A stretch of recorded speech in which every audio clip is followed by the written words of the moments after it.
Bonjour, mon nom est Mélissa Gilbert, planificatrice financière à l'Institut québécois de planification financière.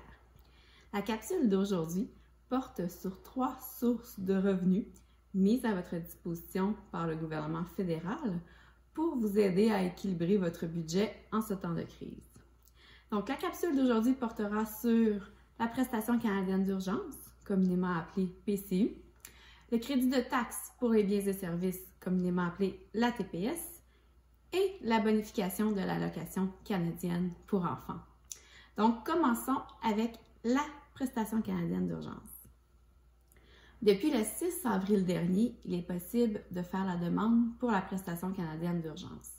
Il s'agit d'un montant de 500 $ par semaine, disponible pour un maximum de 16 semaines et versé selon un calendrier préétabli par période de 4 semaines. Donc, pour un total de 2 000 $ par mois imposable. Aucune déduction à la source n'est prise sur le montant. Donc, il faut savoir qu'en 2021, on devra payer des impôts lors de la production de notre déclaration de revenus sur les montants reçus. Pour être admissible à la prestation, il faut être résident canadien et être âgé d'au moins 15 ans, avoir cessé de travailler en raison de la COVID-19, que vous soyez un employé ou un travailleur autonome.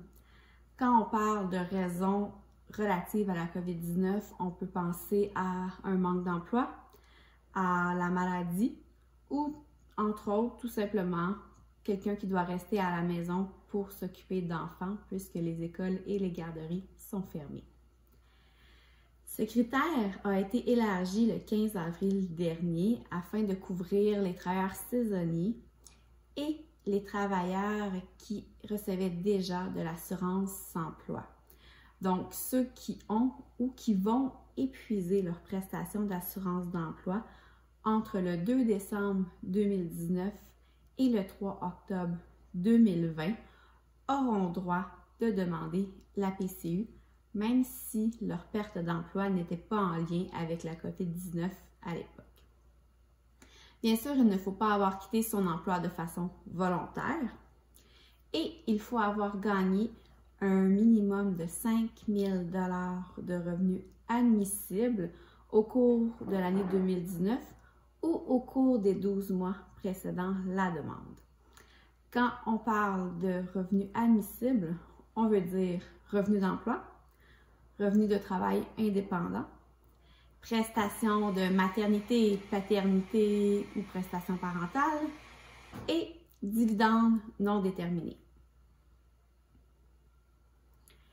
Initialement, l'un des critères d'admissibilité à la PCU était de n'avoir aucun revenu de travail.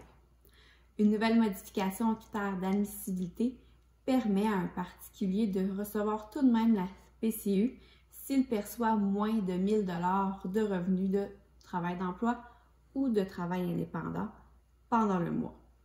L'objectif de cette modification est de permettre aux employés qui ont vu diminuer leurs heures de travail ne pas être pénalisés versus un autre, ou pour les travailleurs autonomes qui ont perdu une partie ou même une grande partie de leurs revenus, pouvoir quand même continuer à opérer.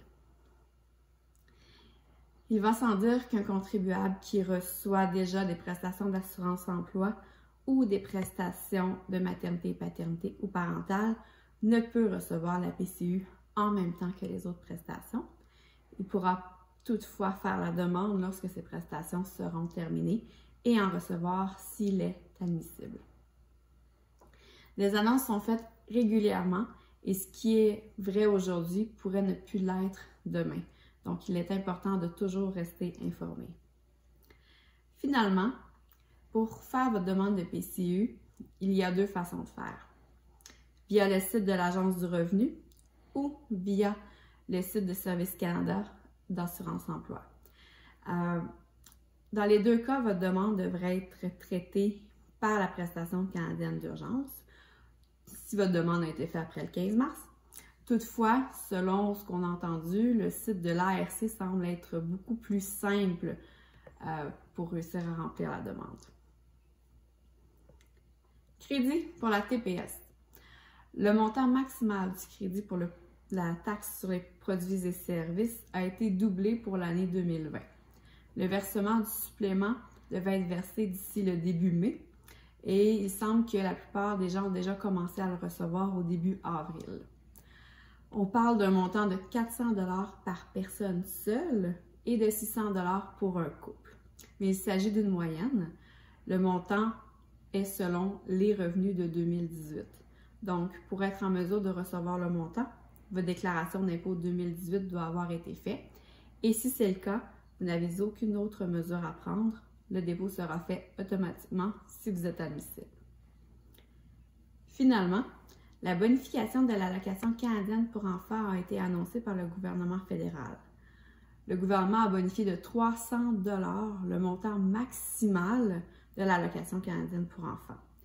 La bonification sera versée en même temps que le versement habituel au mois de mai prochain. J'espère que ces informations vous aident à mieux planifier vos entrées et vos sorties de fonds. Sur ça, je vous dis, soyez prudents, bonne santé et comptez sur nous pour vous accompagner pendant et après la crise. N'oubliez pas de consulter notre site planifié.org qui regorge d'informations utiles et de conseils. Bonne journée!